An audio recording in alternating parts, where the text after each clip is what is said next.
welcome to the October 27th, 2021 City Council Work Session.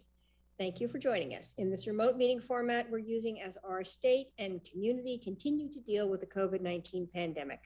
This format enables the City Council to meet and take care of business while keeping everyone safe. For work sessions like this one, where there is no opportunity for public comment, those wishing to access the meeting can do so by watching the live stream available on our website, the broadcast on Comcast Channel 21, or by calling into one of the phone numbers listed for this meeting on the public webcast and meeting materials web page. And thank you all for joining us. And with that, I'm going to turn it right over to the city manager for the first topic, waste management at large events. Thank you, Mayor. We don't actually get as many opportunities to talk about waste prevention, and we have a couple of great staff here today to join me. I'm going to just do a couple of intro comments because you may not recognize them because they're mostly usually seen out in the world as part of Veggie Mob. So, you know, Michael Wist normally would look like a banana, but he's here today with a tie on. Our city's waste prevention program develops educational programs and outreach with the goal of supporting a livable community, and provides outreach and outreach to advance conservation as an essential community value. As part of that work, the Waste Prevention Program Sustainable Events Program engages with and encourages event planners to invest in responsible event management practices and provides a framework and tools to assist event organizers in delivering events sustainably. I mostly got involved in this as part of the 2008 Olympic trials and have seen how that value has been embraced and encouraged and really built into those events ever since 2008. So it's a really great program. Devron and Michael are both very knowledgeable in this. And so I'm going to kick it over to Devron and let her share more about this topic. Thank you, Sarah. I will go ahead and just share my screen.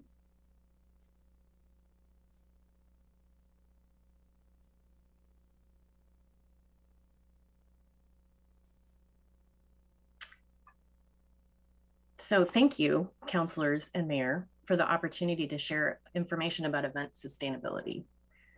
I'm Devron Musgrave, Waste Prevention Analyst with the city's Waste Prevention Program, and Michael Wist, as you know, Waste Prevention Program Manager, is also in attendance.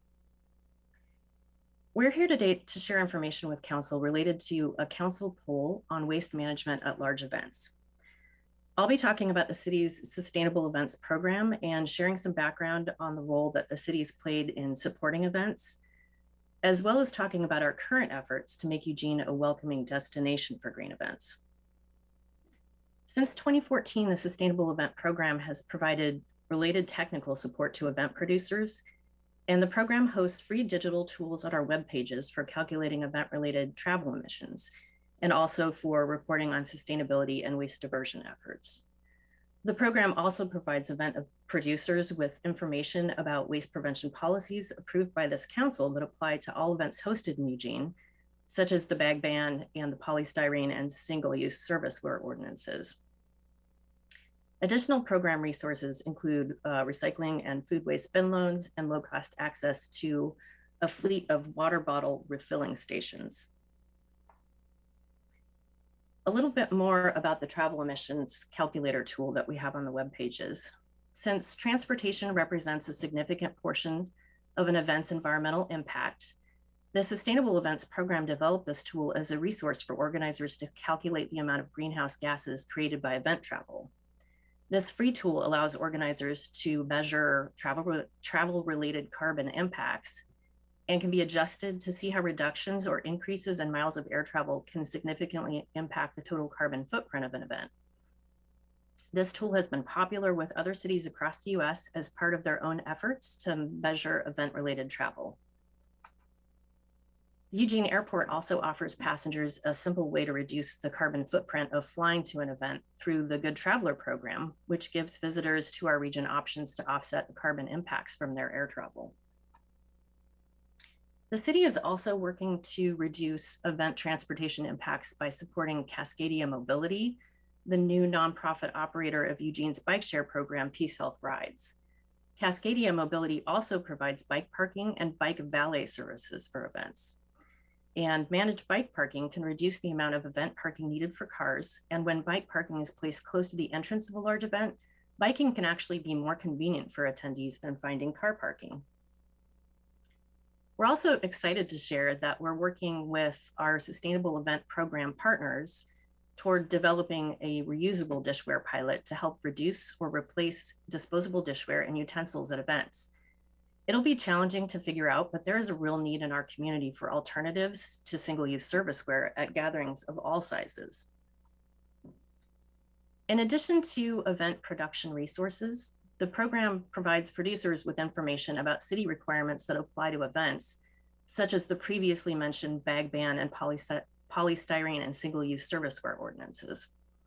Staff also connect event organizers with community-wide opportunities to divert organics and other common event-related waste streams. Citywide waste prevention systems that producers can easily plug into help make sustainability kind of the default choice through programs like Eugene's Food Waste Collection Program and external programs such as eWeb's Green Power. As we see more large-scale event organizers launch their own sustainability strategies, continuing to build on our previous work and invest in creating a welcoming, supportive, sustainable event ecosystem contributes to our ability to attract world-class events to Eugene. The city has been a responsible event leader, as was mentioned, for over 12 years, and efforts to incorporate the community's environmental values into our bid to host the 2008 Track and Field Championships and the subsequent collaborative partnerships that we developed led to the development of a new sustainable event certification standard through the Council for Responsible Sport. This legacy of responsible event production was showcased at the 2016 Olympic trials, which earned Evergreen, the highest level of event certification through the Council for Responsible Sport. And just a note here that moving forward, I'll be referring to the Council for Responsible Sport as CRS. So as technical experts, the Sustainable Event Program staff have played an important supportive role in helping event organizers new to this event certification process navigate the process successfully. And for large events, certifications are an opportunity to communicate an organization's environmental values to event attendees and engage like-minded sponsors, but there's costs associated with them. For example, the CRS certification costs about $6,500 per event, and the cost for Green Building Certification Institute's True for Events is nearly $8,000 for venue certification with ongoing fees. Documentation and staff time are also required, just like LEED certifications. And these sport certifications are specific to either a single sporting event or a venue. Because these costs and the staff capacity that's required, the certifications are less accessible to smaller scale events and venues. So with the understanding that existing certification options aren't always a good fit for all types of gatherings, the Sustainable Event Program worked with some nonprofit partners and subject experts from 7 other US cities to develop a flexible sustainability framework that's more applicable to a broader range of events. And the resulting responsible event framework incorporates lessons learned across all of these different cities into a roadmap that can be used as a practical guide to produce events that are more aligned with the long-term public good. This framework also identifies the sectors and stakeholders that are brought together by events, who in many cases are acting independently, but also affecting and impacting each other. Clearly identifying these stakeholders increases our opportunities to partner on mutual goals. And these partnerships also help and support and align an event's initiatives with municipal sustainability policies and programs that provide an ongoing value to the community. Measuring waste diverted or recycled also doesn't always accurately represent an event producer's sustainability efforts. And the Eugene Marathon is a really good example of this. They generate little to no waste because the event takes place on city streets, and the event organizer has implemented strategies to reduce what limited waste is created. Assessing waste also requires flexibility based on baseline event requirements. For example, doping requirements for certain types of sport events might necessitate having sealed single-use containers of water or other beverages available for athletes. And although event vendors in Eugene are automatically required to comply with existing community-wide waste prevention ordinances, such as bag ban, polystyrene, and single-use serviceware ordinances, the largest category of material generated by the big sporting events here in Eugene happens behind the scenes. Event-related construction material requires planning for reuse and recycling of built-in spaces like the booths or temporary seating, VIP areas, and sponsor branding structures and decor. So let's use the example of the 2016 Olympic trials to talk more about event waste composition and how the city programs support waste diversion at events. Material suitable for diversion at the 16 trials was largely comprised of post-event construction debris. Approximately 16 tons of cardboard, glass, and commingled material was collected, but almost 28 more tons of wood waste was recycled. An additional 11 tons of other construction material, including plexiglass, vinyl, carpet, etc., was collected and reused. Addressing construction and demolition waste community-wide through the development of infrastructure for recycling and reusing this material will create additional opportunities for collecting and appropriately processing construction waste. A city-funded pilot program that can capture this material from large events is supported in partnership with Lane County. The program provides waste reduction planning and construction material recovery assistance at no expense to the event organizer or the building site. So the significant volume of construction on the construction and demolition diversion mentioned on the last slide was what helped Tracktown USA earn the previously noted evergreen level of certification through CRS in 2016. And this evergreen status is only awarded to events that have earned multiple certifications, and it recognizes sporting events that have demonstrated an ongoing commitment to thoughtful resource management and social equity. Event planning in 2020 and 2021 was definitely impacted by evolving public health guidelines to reduce the spread of COVID. And this affected previous event waste management best practices in unpredictable ways, but work with Tracktown continues through a cooperative partnership as they incorporate previous responsible event actions into their standard operating procedures. Examples of Tracktown's recent efforts is the incorporation of repurposed materials from Hayward Field in the 2021 event medals, and an asset sale held to benefit youth groups and otherwise repurpose really difficult to recycle items such as vinyl banners. The big upcoming Eugene event, Oregon 22, also intends to work with CRS on a responsible event certification. Plans are emerging that include providing tickets for youth, engagement opportunities around sustainability, and possibly the development of event production related career exploration opportunities for local high school students and more. As an organization, in 2020, World Athletics also launched their own internal sustainability strategy designed to deliver tangible benefits, including targeted reduction and reuse at all events, and implementing a policy to reduce their air travel. The upcoming Riverfront Festival will give us an opportunity to continue growing our responsible event infrastructure. And although it's not directly affiliated with Oregon 22, the festival will be a community-facing experience that aligns with Oregon 22's plans, as well as the goals of other organizations and businesses in town. The city's integrating our sustainability guidelines into the planning and delivery of this event. And in addition to other actions, the Sustainable Event Program's fleet of water bottle refilling stations will be on site to provide attendees with access to free water. Our goal is to inspire the community, visitors, and the world with our efforts. We've also talked with staff from other cities that have event sustainability requirements or programs to find out more about what they require and how they are funded. Berkeley, California, for example, requires a recycling plan for events with an anticipated attendance of over 2,000 people. And all food vendors within the city must provide compostable serviceware, as well as complying with a community-wide single-use serviceware policy similar to Eugene's. The city charges a fee to supply and service event recycling bins that are available. San Jose, California also requires a recycling plan, and recycling sorting services were available through a contractor. And during the program's implementation, staff reported that local community-wide material bans, such as polystyrene and plastic bag bans there, were a key tool in enforcing their event waste requirements. But ultimately, San Jose found that the costs related to event recycling services weren't sustainable, leading to most elements of the program being cut several years ago. City of Minneapolis requires events expecting over 2,500 attendees to also submit a recycling plan and provide waste and recycling weight tickets. Third-party recycling and sorting is also available, as are water refilling stations and recycling bin rentals, but these are at a market rate cost to event organizers. And then in Seattle,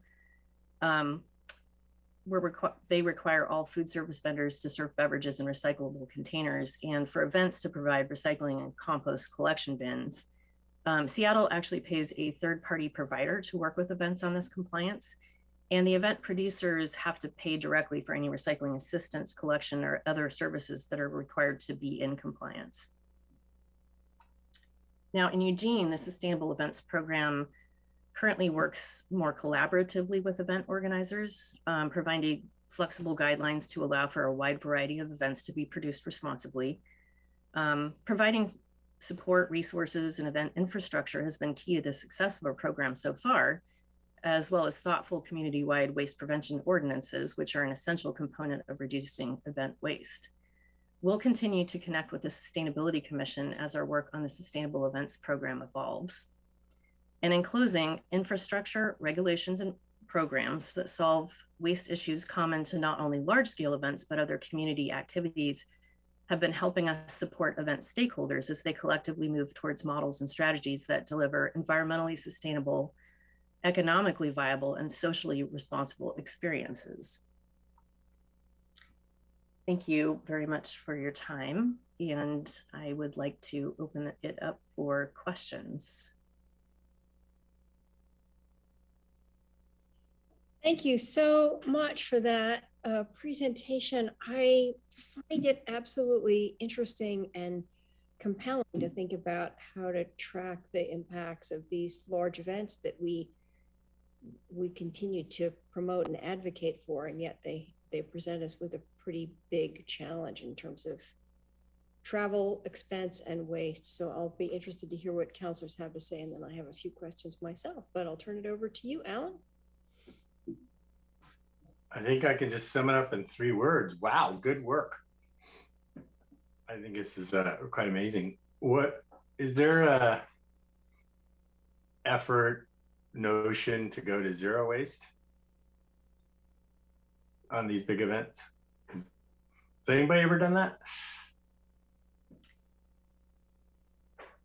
What I can say is that some of the large events that have gotten certified through the Council for Responsible Sport have tried to achieve a 90% diversion rate.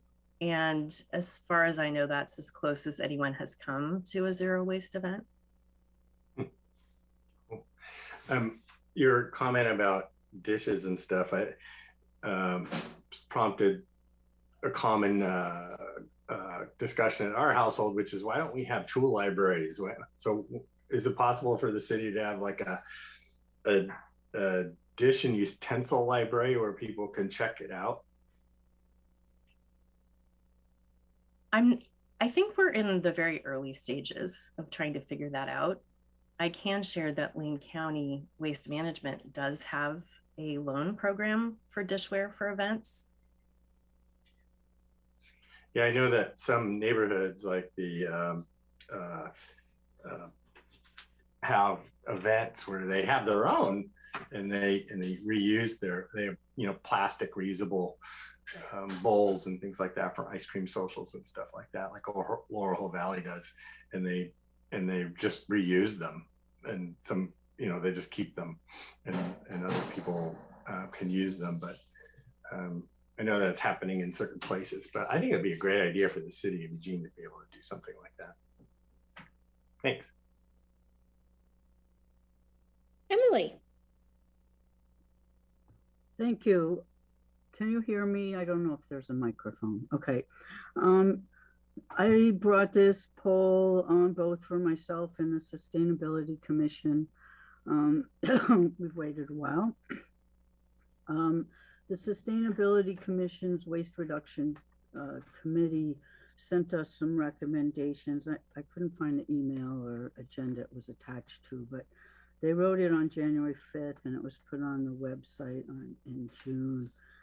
And they're looking to have mandatory waste management planning. And tracking the results is great, but it's not as important as doing things. So this is the suggestions they had for a proposed ordinance. Event will strive for and demonstrate a minimum of 50% waste diversion, sell no bottled water, have bottle stations, and maybe sell reusable containers, bulk container dispensers for condiments, eliminate all single-use plastic cups to be replaced by recycled paper containers or through recyclable durables,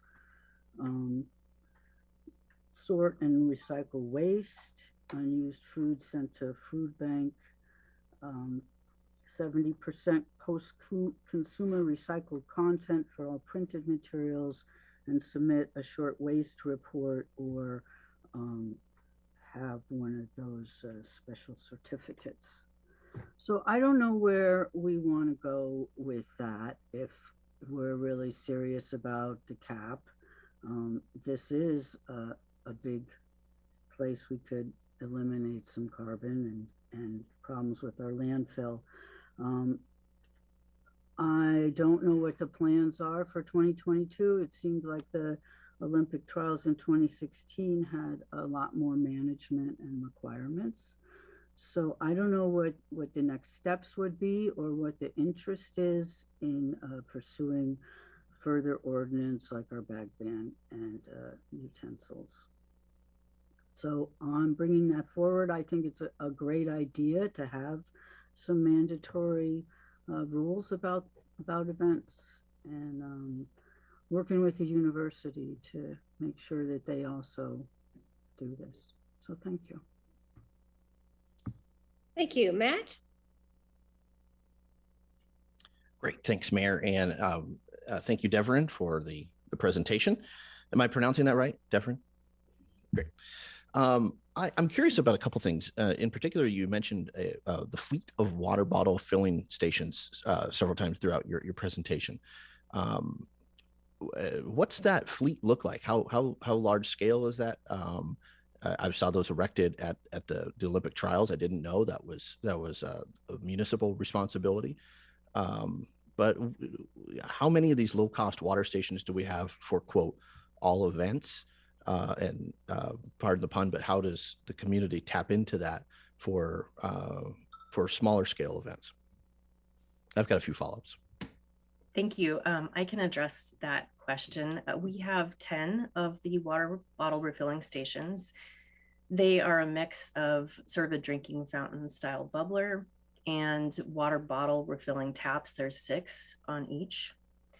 And they just hook into our municipal water source, and they are delivered to events through a contractor, an event services contractor. Any event can access them and get up to 4 stations delivered, set up, and then taken away when they're done for a $50 fee. In recent time, have we used those water filling stations for anything other than, I guess, for-profit events? Yeah, they've been used at some of our like city-sponsored downtown events pretty frequently, and there's smaller community group events that have been using them. And I know that perhaps over the last year and a half or so, they haven't been used as widely because there have been less events happening. But we get a report annually from the contractor that delivers them, and it seems like they're going to a mix of events in the community, large and small. The brain takes me to the place where there may be an opportunity for emergency respite use as well. But the challenges of COVID is a nice segue to my next question. What adaptations has your team embraced? What COVID challenges have you faced? And what wish list recommendations would you like to share with council, either mid or post pandemic?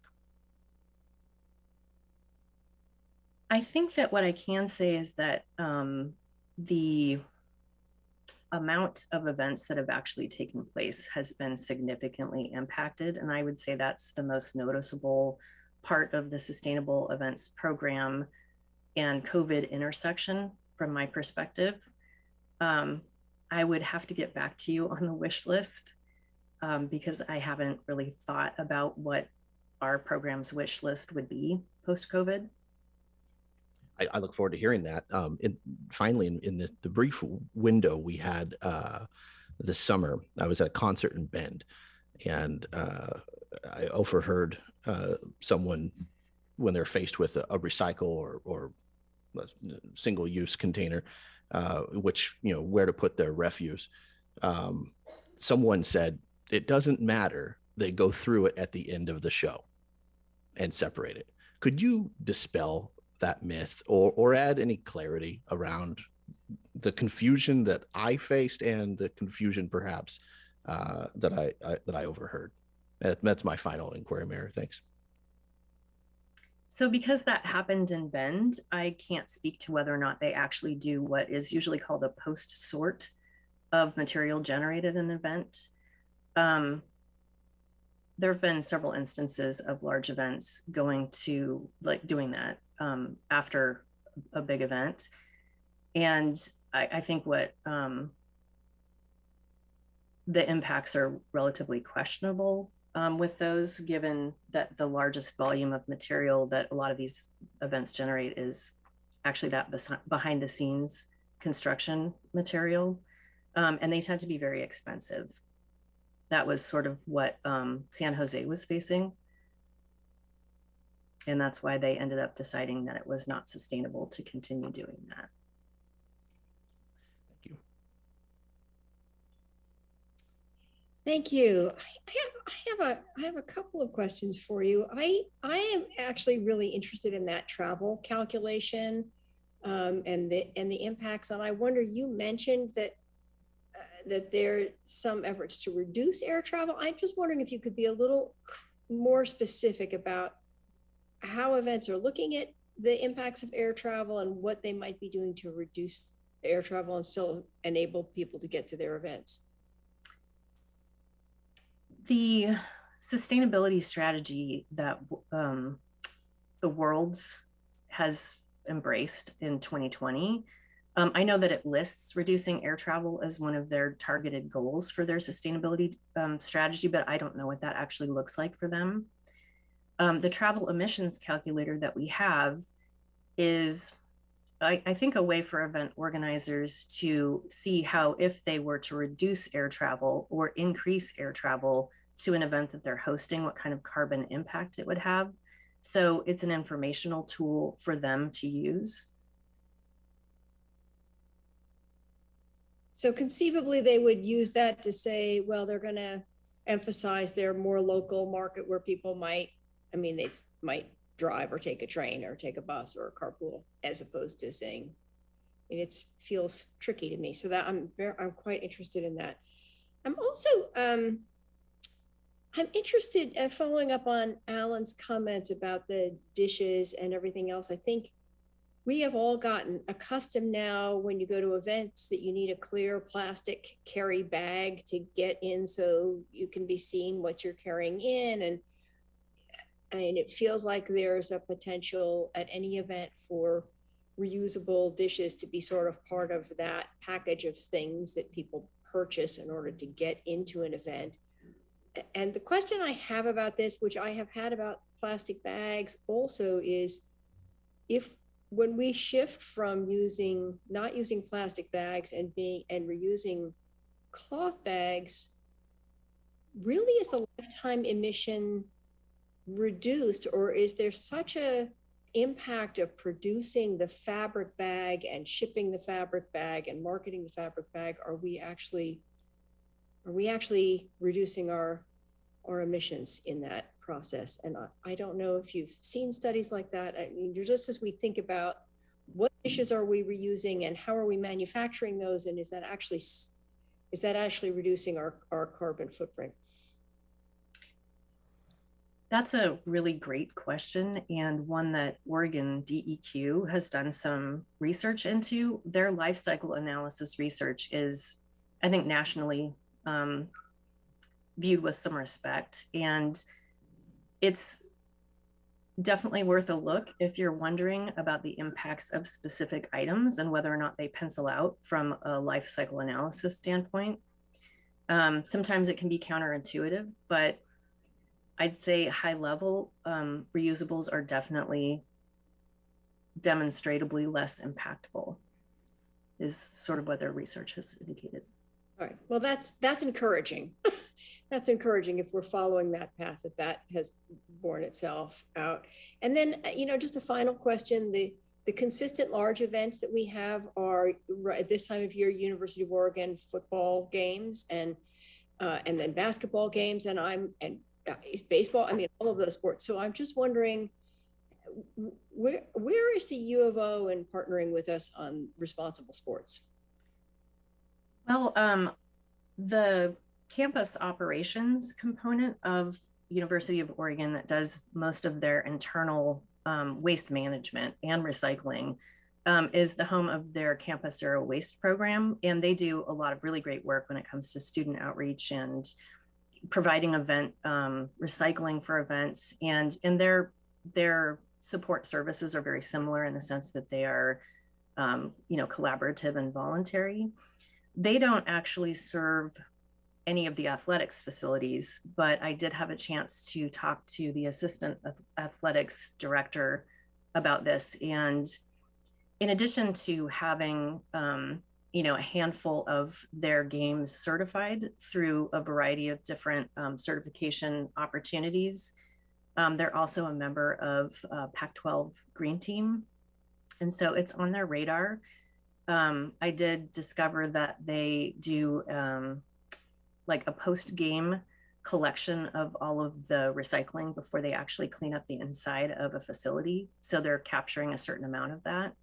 And they, of course, face the same issue I think a lot of events do, in the sense that, the self-service recycling containers sometimes are very contaminated. But they're actually capturing, according to them, quite a bit of that material just right after the game ends, just right out of the stands. That's so. And then the final quick question, I'm assuming the IAAF is also engaging in the responsible sports conversation around Oregon 22. Yeah, very much so. I believe they're thinking about getting that event certified through the council. And they have some resources that they're already sort of developing to make sure that they're successful in doing that. Great. Thank you. Emily. Thank you. I'm just wondering what I should take back to the Sustainability Commission. There's not a lot of conversation about this. Is there any interest in making these required, or are counselors just wanting to wait for staff to come back with their great and supportive research? I'm not feeling the enthusiasm, but I'm hoping there's some, because there isn't any sense in me bringing a work poll or a request for more work on this if it's going to not pass. I think it's important. I think it's something we can do to support the CAP and join some other cities who are making some of these changes. Emily, could you just remind us of what there were two requests? One was a target of 50% reduction, and what was the other piece?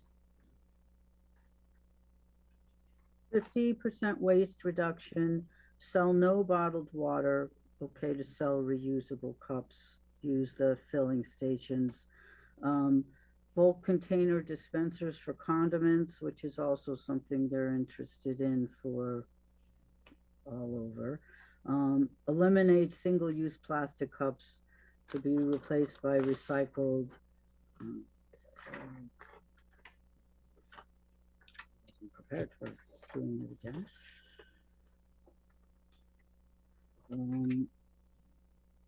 durables. A lot of interest in the durables. Sort and recycle waste. Unused food recovered and sent to the food bank. Use paper with 70% post-consumer for printed materials, and a waste report or else certification afterwards. Okay, thank you. Randy.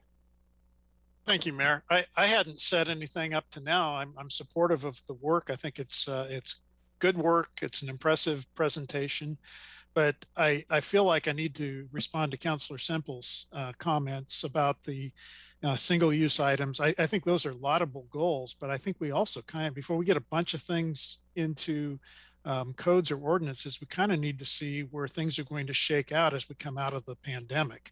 We're not sure yet what the best practices are going to be. I mean, whether it's a communal condiment distribution system, or whether we're going to still need to be in single-use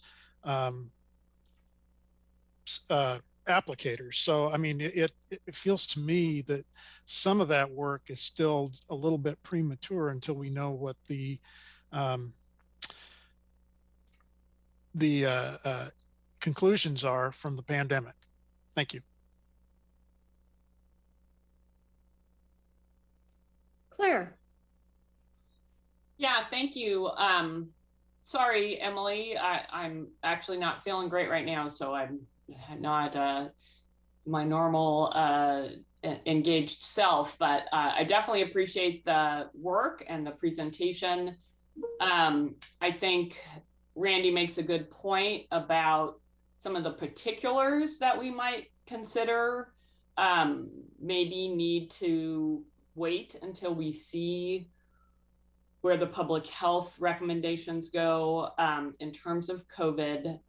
I think there are some good ideas on that list, and I would support a follow-up work session to look at if there are things we want to mandate for large events.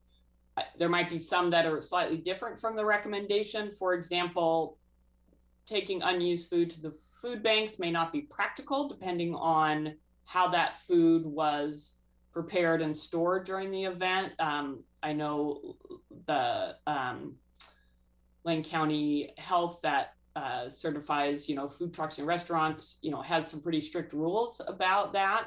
But, the alternative would be to require that it be collected so, uncontaminated, so it could go to the Food Not Waste program.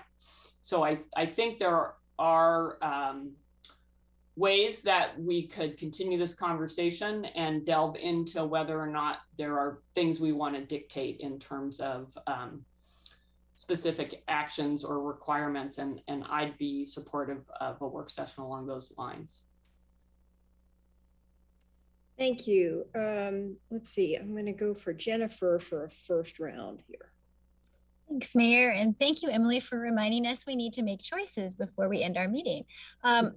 I would be interested also in having another work session on this around two things. One, just getting back from staff the feasibility of some of these ideas, kind of on the lines that were already said with our new COVID environment, and just our what is reasonable for the cost, but also for the large events, but also like ways we can support smaller local events. Like you said, you already are working on durable goods and how that we might be able to support people with that. But if there are other things that would support our local events, even the small ones, I'd like to hear what those might be as well, and what it would take to do that in a follow-up session as well. I do think this deserves more time though, and I appreciate Emily bringing it up. Okay, Matt, and then Alan. Thanks, Mayor. I recognize that the cardboard and wood products make up the vast majority of the waste at these large scale events. Thank you for sharing that with us, Devin. But I'm concerned about plastics, and I'm excited to see that there are efforts to encourage Whole Foods in particular to ban single-use plastics from their shelves, or remove single-use plastic items from their shelves. I'm concerned, should we have a follow-up work session about, and this may not necessarily be in your lane, Devin, but I'm concerned about the amount of plastics that are supposedly recyclable, but are not recyclable. The county, I believe, has a motto that when in doubt, throw it out. And I think that's woefully inadequate 21 years into the 21st century. And I would like to look at the impact that or where our recycling goes. I believe Portland and Colorado, but the impact that that households have in commingling items that simply aren't recyclable. How we as a community could be better at messaging, rather than the when in doubt, throw it out. Perhaps it's a think before you buy. This particular recycled item will be around for an eternity because it's not necessarily recyclable. So I would like us to look at the larger, or more than just the larger events and the small scale events, but what each household can do to, and what we can do as a municipality to encourage recycling or more consumer awareness around products that may or may not be recyclable. Thank you. Mike, first round. Thank you, Mayor. And thank you to both of our staff members for the report today. I appreciate that. My question is more general with regard to recyclables than it is to particularly to events, but I think it applies. For a long time, large swaths of recycled plastics in the United States were sold to take into China for to be appropriately recycled. I remember all of the news stories about China stopping that practice and us not having adequate places to deal with recycling plastics. Can you talk more about what happens post-event, recycled plastics in our area that you know about, with regard to the different numbers assigned to different kinds of plastics, and whether on a large scale, municipally, we're sorting those in any way? Or can you add to that conversation with what happens to the stuff we recycle that's particularly plastic? Thank you.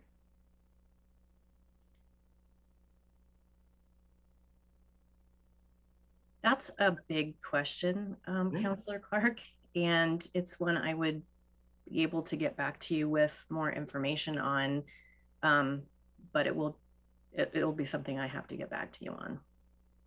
I mean, I know that for a very short time, or at least some period of time, we were just throwing out a lot of the things that ended up we were recycling, and I don't know if we're still doing that in our area or not. I can chime in. Thank you for your question, Councilor Clark. Sure. So we used to call it the recycling crisis. It's three years ago now, and all that happened. Not a whole lot has changed on that front as far as nationally with recycling and where our end markets are. Still is taking a bit of it. Processors have found other host processors throughout Southeast Asia, but the slowdown does continue.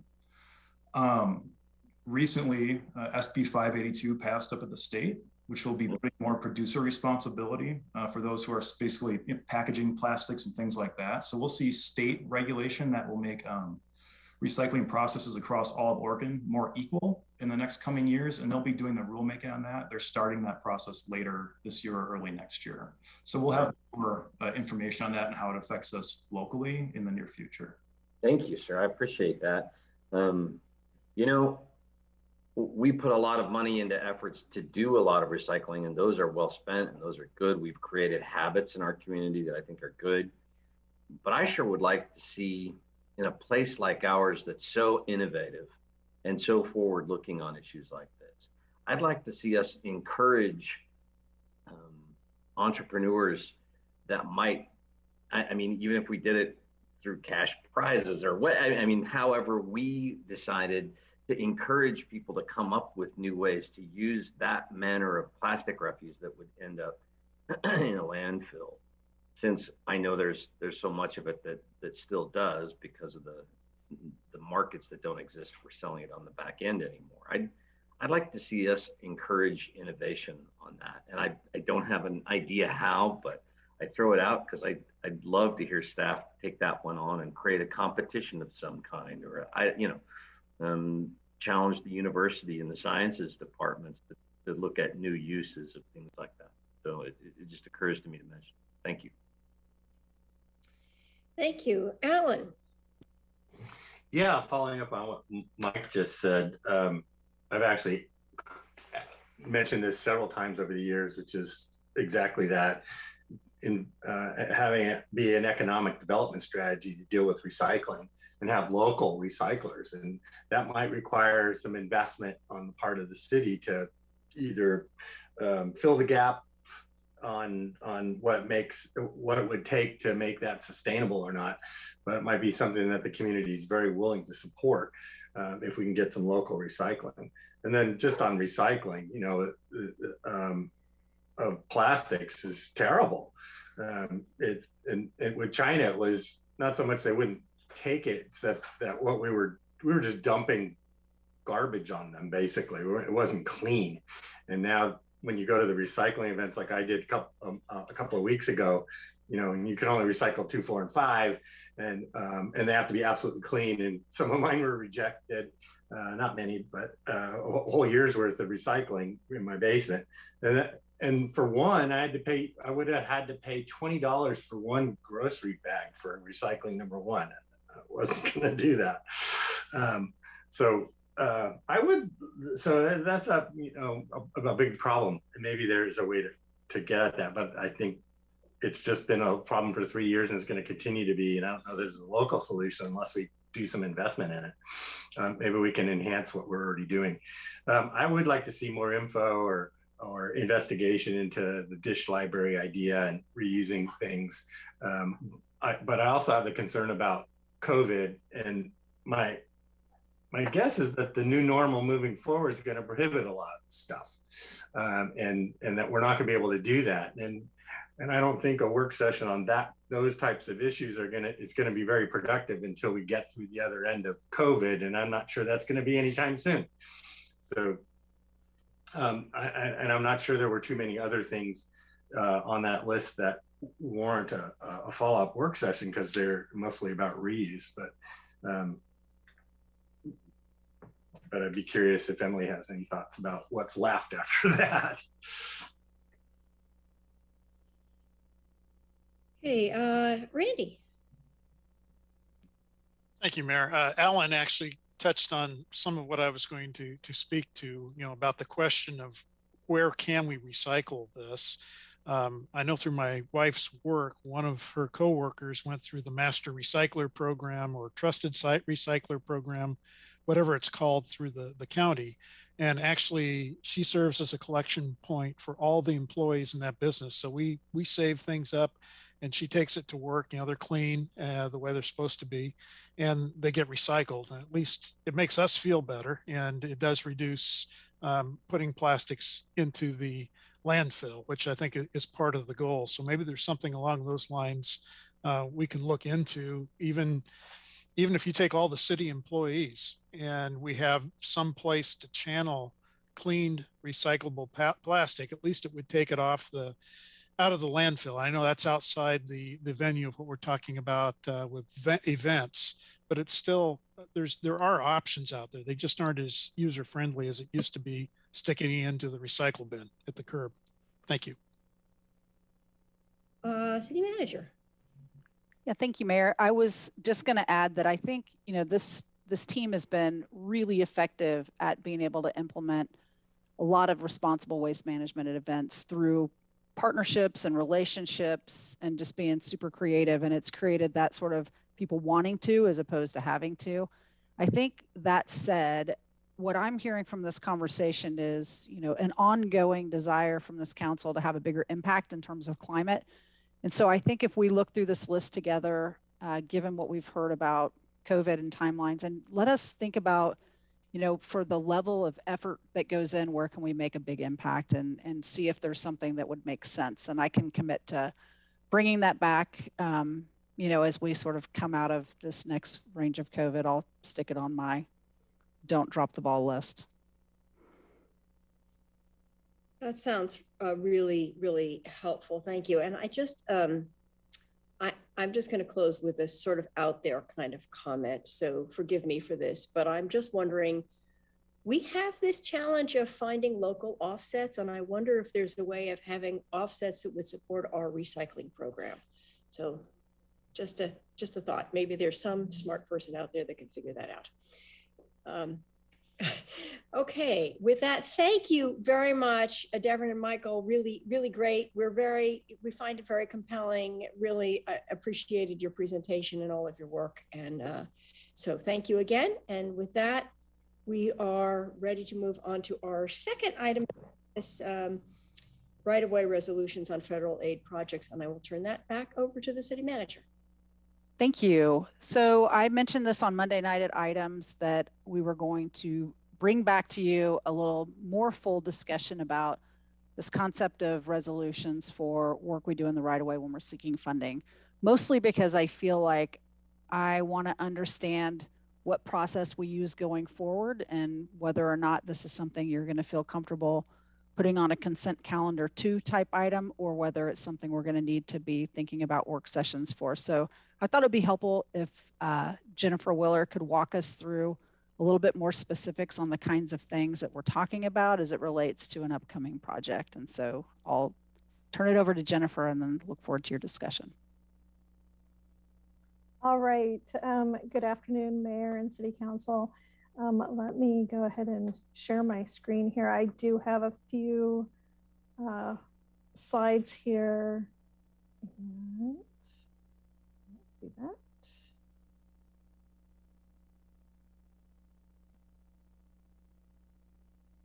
Okay. And am I giving you the right screen? Jennifer, if you want to click on display settings. Okay. And presenter view, yeah, swap view. Okay. There you go. And let's see. Okay. So you likely recall that I met with you on October 11 to talk about a change in the city processes to comply with direction from ODOT that required local agencies to pass a resolution stating the city's commitment to acquiring the necessary right-of-way on federal aid projects.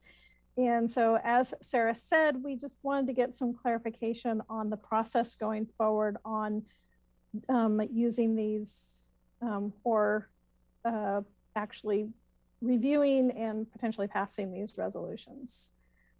So this is really just a quick refresher about what I talked about the last time I was here.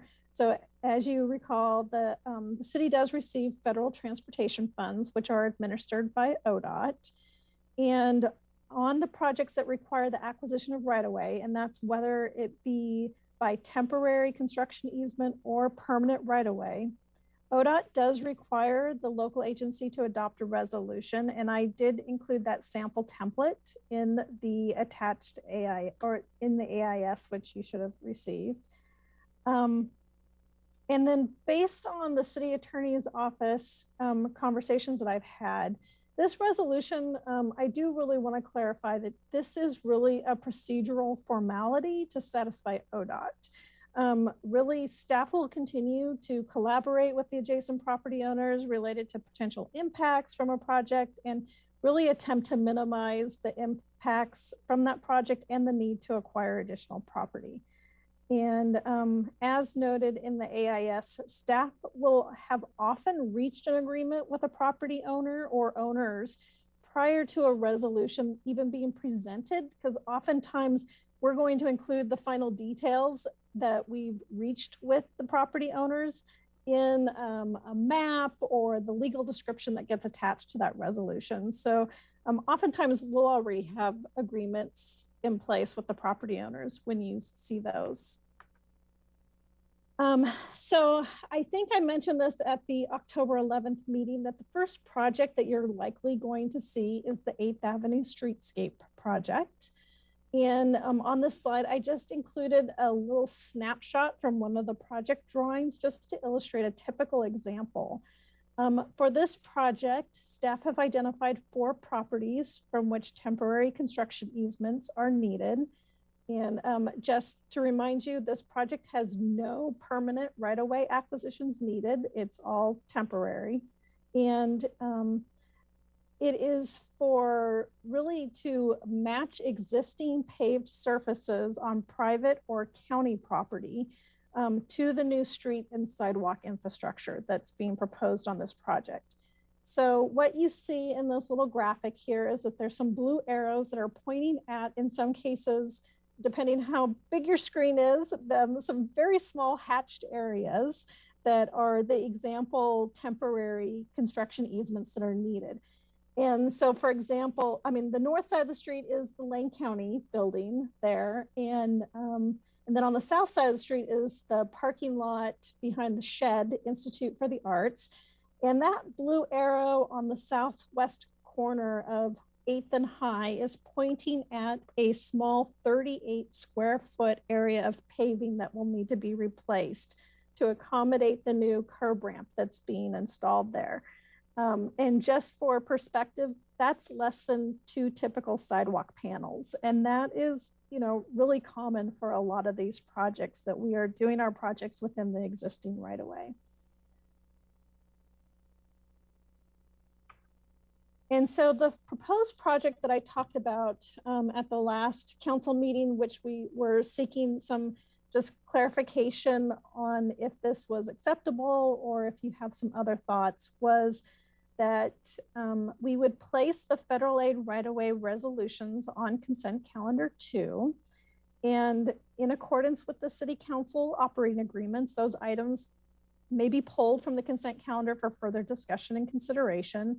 And additionally, staff would propose to proactively schedule any resolutions on a regular agenda when the right-of-way is anticipated to be complex, controversial, or if there's any other considerations that council is interested in making sure that you want us to bring those back to you.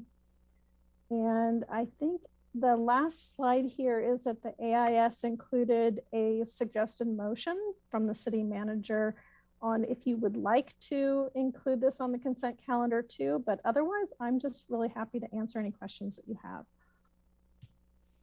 Thank you so much. That was that illustration was helpful to understand exactly what we're talking about. Mike, you have a comment or a question? Yes, Mayor, thank you. I'm trying to find how to say yes to what the manager is proposing here. And my heartburn has always been that this is a tool, this is a power of the local government that I take very seriously. This is a case that has to be made. So I'm looking for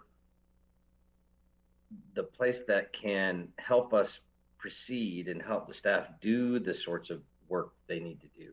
And by giving the permission to ODOT, and at the same time, not ever feeling certain that we won't ever get into a position where we're doing something that has even the smell potential or otherwise for controversy. And I seem to want to say, adding the language to that motion for all those projects that have advanced agreement with any private adjacent landholder. Can either of you, Sarah or Jennifer, give me what would be the outcome of language like that added to it? I mean, how would that look in practice? So I think I suggested that possibility in the AIS with the options that council kind of had with this. And I think that proposal is kind of the middle ground of the 2 options that I presented. So I had the one option of to put these on the consent agenda, and then you can pull items as you see fit, or we can proactively identify certain ones that will go on a regular agenda, or we could just not pass the motion at all and everything would come to a regular agenda, and depending on how that fits on your calendar. So to me, what you're proposing is probably somewhere in the middle of those 2 options. And so I think that is definitely something we can work with. I think part of it is just what you said of how do we make sure that we continue with the timely delivery of our projects and we don't have a situation, because I know council is super busy and has a lot of really weighty topics that you're always tackling. And, you know, is this something that you want to regularly have show up on your calendar? Because I did talk about this at the last meeting. And again, I remember I was like really eager to talk about this. I probably like flew through the conversation, but this is really something that ODOT is holding us to and is not really changing a lot of the best practices that we have in how we talk to property owners and work with them. And so for us, you know, we're going to keep doing that work that we do and come to you when we have unique circumstances or complicated things on our projects. But this just gives ODOT the ability to like check a box on our agreements with them to say we followed the procedure that they wanted.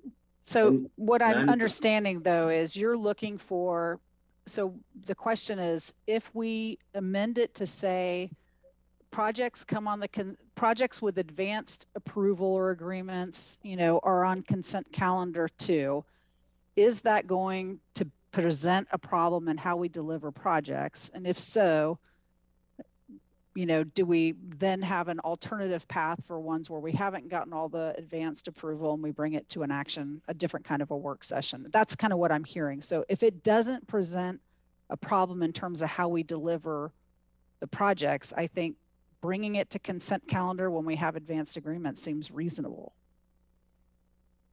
Okay. So I think that's what he was asking, Jennifer. Yeah, it is kind of, both of you answered what I was looking for with this. What I want to do is mitigate the consequences on both ends. I don't want us to ever get into a place where anyone could accuse us of abusing the power of condemnation, or you know, that we're swinging too big a stick by just bureaucratizing automatically things that should be discussed.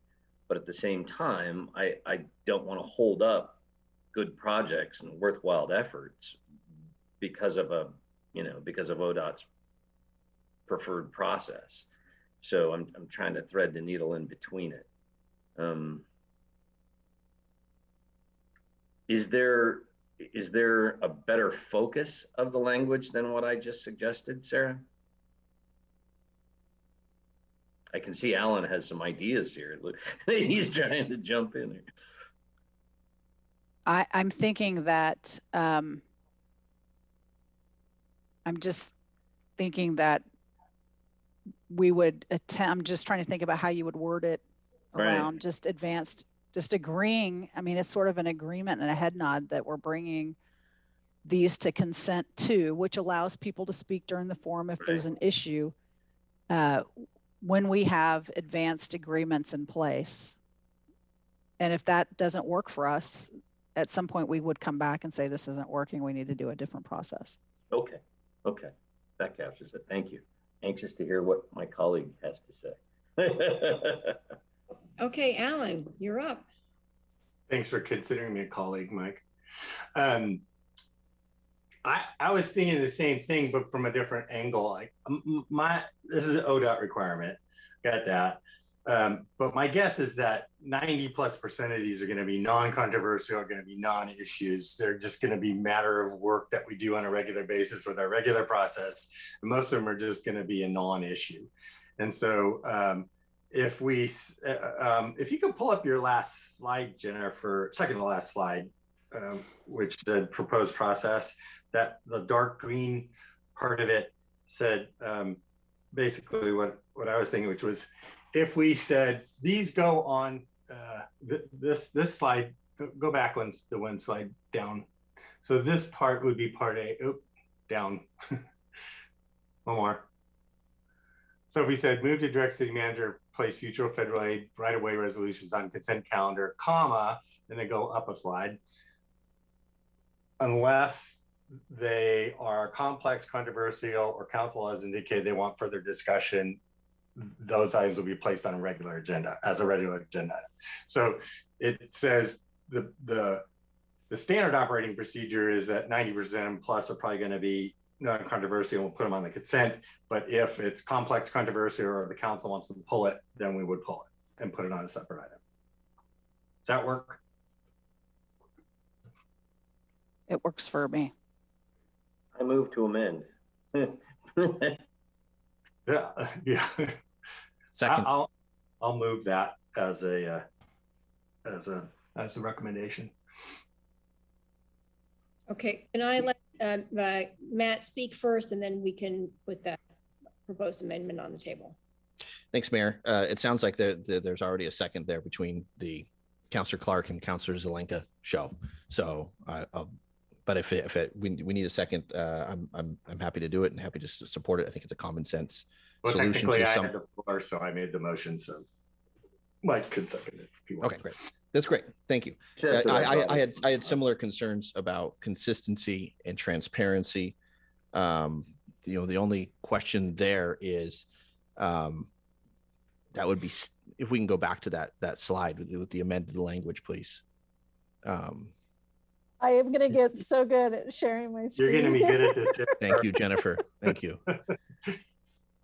Anybody need to know how to do this? Call Jennifer. So then that's incumbent on staff to determine the arguably subjective framework around complex and controversial items.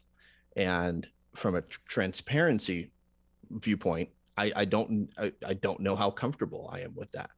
I would long for a more consistent process. My question is, how many of these federal aid projects are happening annually, and what are we currently doing now that seems to not work for ODOT?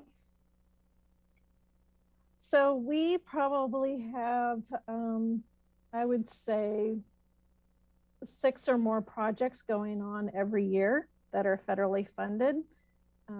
So we are a very active agency, especially for our size, in utilizing federal funds for transportation projects.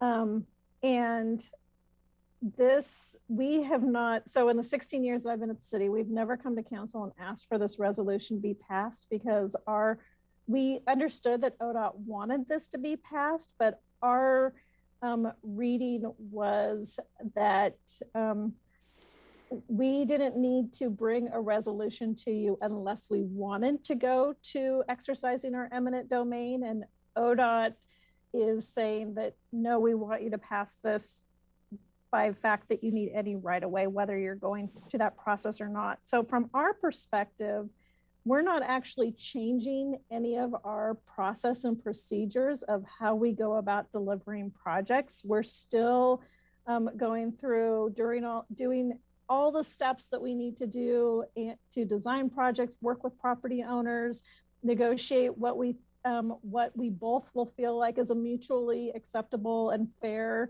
agreement on those projects. In that, kind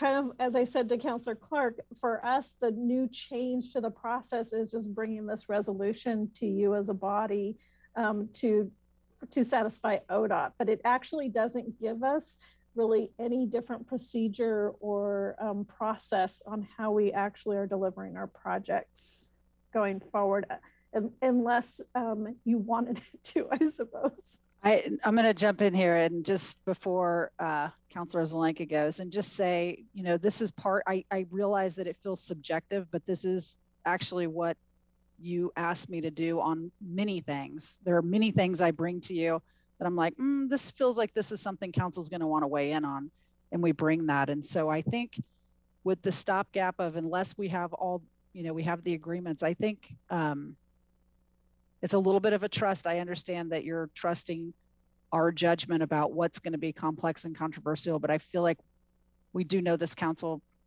pretty well and know what you're going to want to see. My follow-up would be, if no action is taken, how does that affect our relationship with the Oregon Department of Transportation? If there are only half a dozen of these projects a year, and you're already bringing them to council for approval or not, and we discuss the environmental impact or the neighborhood engagement, et cetera.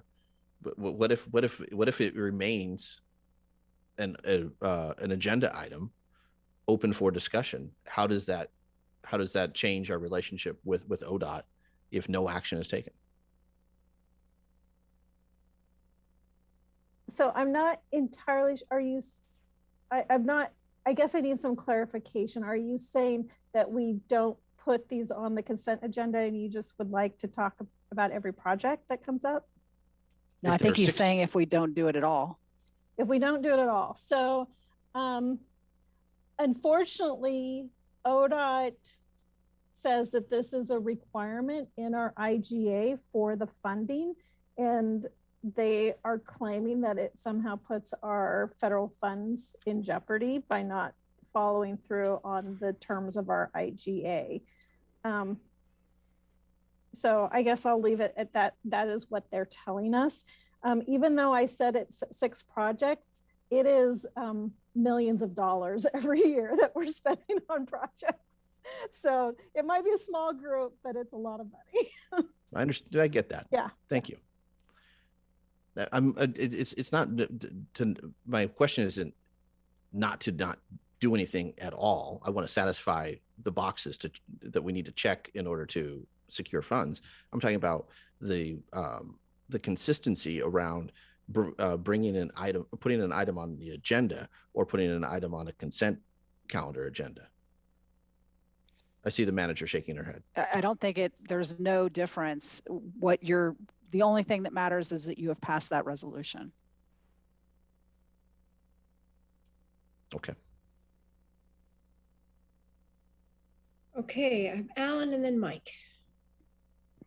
Yeah, I think this handles Councilor Keating's issue, that what I added actually had 3 parts. So staff could put this on if it's complex or controversial. So we asked that, and that's what we pay Sarah the big bucks for, her professional judgment and our confidence in her to fulfill the duties of being the city manager to alert us to those things. But the third part is our responsibility, which is if the council wanted to put that on to have it put onto the agenda for additional. So we have the right to do that if we know about it.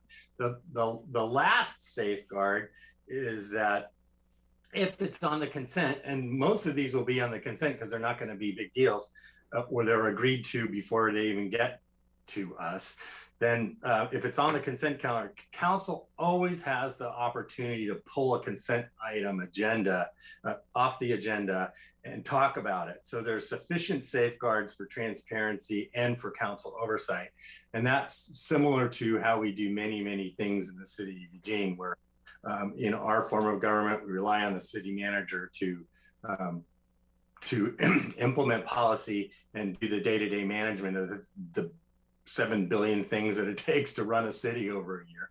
So I think the way that with this amended language, it covers both the transparency and the possibility for council oversight. Okay, Mike, one more comment. Thank you, Mayor. Yeah, I agree with Alan. That's why I brought it up that way, that there's got to be a middle ground here that does, in fact, Matt, I agree, rely on Sarah's judgment, but I trust her judgment implicitly on these matters. And I also, I guess, would caution staff, don't let something that sneaks through onto the consent calendar become controversial.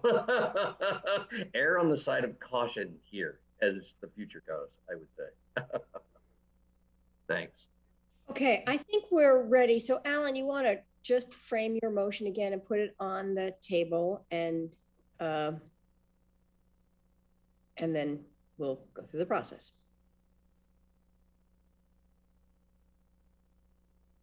We need the motion first, though, don't we? I know, I've just asked Alan to say it again since he's creating it. You're on mute, Alan. Yeah, Jennifer, since you're so good at this, can you pull up the last slide and then go to the second to last slide? And then I'll be able to accurately say my motion.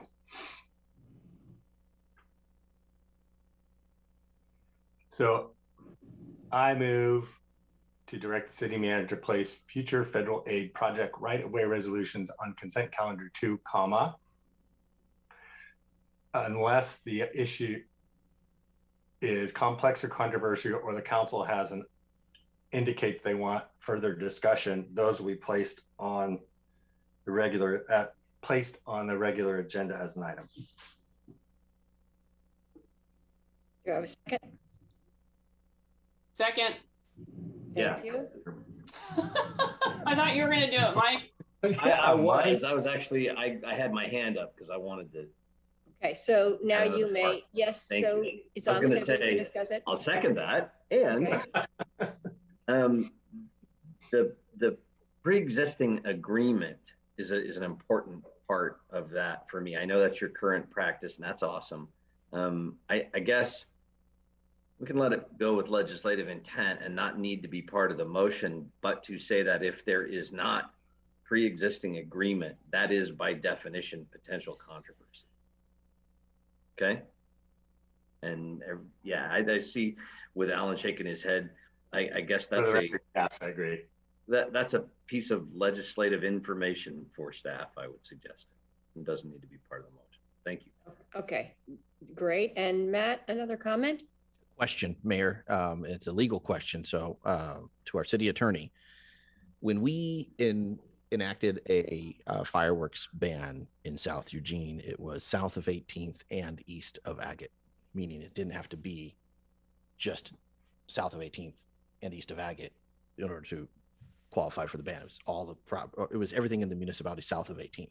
When I look at controversial, comma, or complex, controversial, or council has deemed it necessary to be pulled, whatever the language is it comma, or do we need an and in there? Well, so the difference of what we're working with here is we were with the ordinance on the fireworks that needed to be an enforceable byword. We would have the authority to issue fines. So the exact wording mattered a lot. This is all about giving direction to your city manager. And there is a very clear understanding of what you're wanting. So that's why you, when it comes to these motions, because there's a lot of discussion around them, we don't have to wordsmith it quite so specifically, unlike an ordinance. All right, that's helpful. I appreciate the clarification. I'm ready to support the amended motion, Mayor. Okay, thank you. All in favor, please raise your hands. 1, 2, 3, 4, 5. Wait, I'm missing 1, 2, 3, 4, 5, 6, 7. Thank you. That passes unanimously. Very much appreciate the conversation. Very happy to have clarity around that. So thank you all. And with that, we are adjourned.